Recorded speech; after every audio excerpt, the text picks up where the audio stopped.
Hello friends, આજે આપણે બનાવીશું મકાઈના લોટના વડા, જેને આપણે સવારે ચા સાથે બ્રેકફાસ્ટમાં, ટિફિન બોક્સમાં અથવા તો રાતના ડિનરમાં પણ લઈ શકીએ છીએ.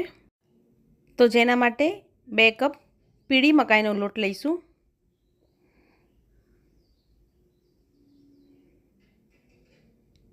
અને અડધો કપ ઘઉંનો ઝીણો લોટ, જે આપણે રેગ્યુલર રોટલીનો હોય છે એ ઝીણો લોટ લઈશું.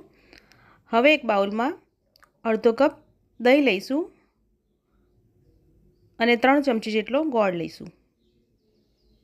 ગોળને આપણે દહીંમાં ઓગાળી લઈશું, જેથી એકબીજામાં સરસ રીતે ભળી જાય અને બધું મિક્સ થઈ જાય. દહીં થોડું ખાટું હોય એવું લેવાનું અને ગોળનું પ્રમાણ મેં ચડિયાતું રાખ્યું છે. તમારા ઘરમાં જે પ્રમાણે ગળપણ ખવાતું હોય એ રીતે તમે ગોળનું પ્રમાણ સેટ કરી શકો છો.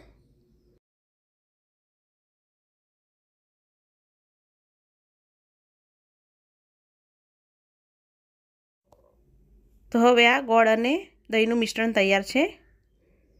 હવે આપણે લોટમાં મસાલા કરી દઈશું. તો હળદર પાવડર, લાલ મરચું પાવડર, અજમો આપણે મસળીને લઈશું,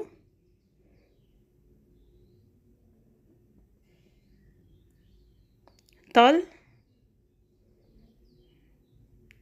આદુ મરચાં અને લસણની પેસ્ટ, સ્વાદ પ્રમાણે મીઠું, 1 પિંચ જેટલો ખાવાનો સોડા, બધું આપણે મિક્સ કરી લઈશું.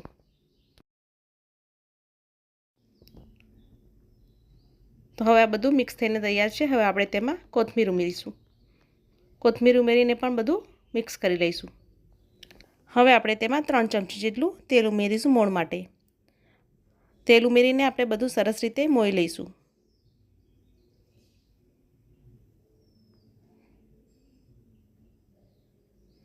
હવે આપણે જે દહીં અને ગોળનું મિશ્રણ તૈયાર રાખ્યું હતું એ ઉમેરીશું. થોડું થોડું કરીને ઉમેરીશું. આપણે બધો લોટ લગભગ દહીંથી જ બાંધીશું. જરૂર પડે તો જ આપણે થોડું પાણી ઉમેરીશું.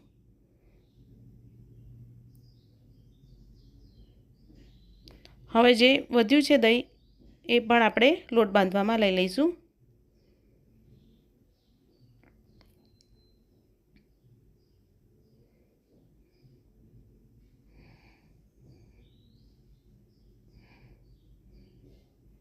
તો વડાનો લોટ બાંધવા માટે બધું મિશ્રણ સરસ રીતે મિક્સ થઈ ગયું છે. હવે આપણે તેમાં 3 થી 4 ચમચી જેટલું પાણી ઉમેરીશું અને લોટ બાંધીશું. અને જરૂર જણાય તો આપણે તેમાં થોડું પાણી ઉમેરીશું. તો ફરીથી આપણે 3 થી 4 ચમચી જેટલું પાણી ઉમેરીશું અને લોટની કણક તૈયાર કરીશું. મકાઈનો લોટ હંમેશા પાણી થોડું વધારે પીવે છે.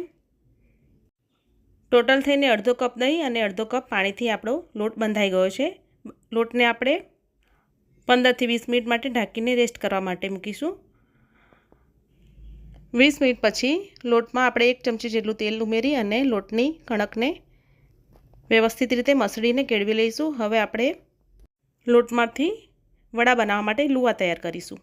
તો આવી રીતે નાની નાની સાઈઝના આપણે લુવા તૈયાર કરીશું.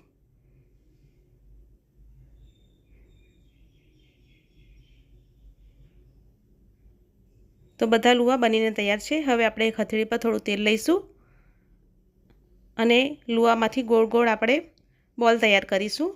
વડા બનાવવા માટે એક પ્રોપર શેપ આવશે.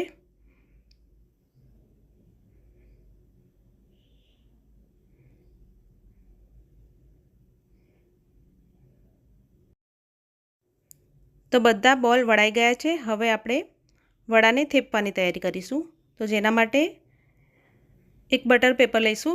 એની ઉપર આપણે તેને તેલથી ગ્રીસ કરી લઈશું.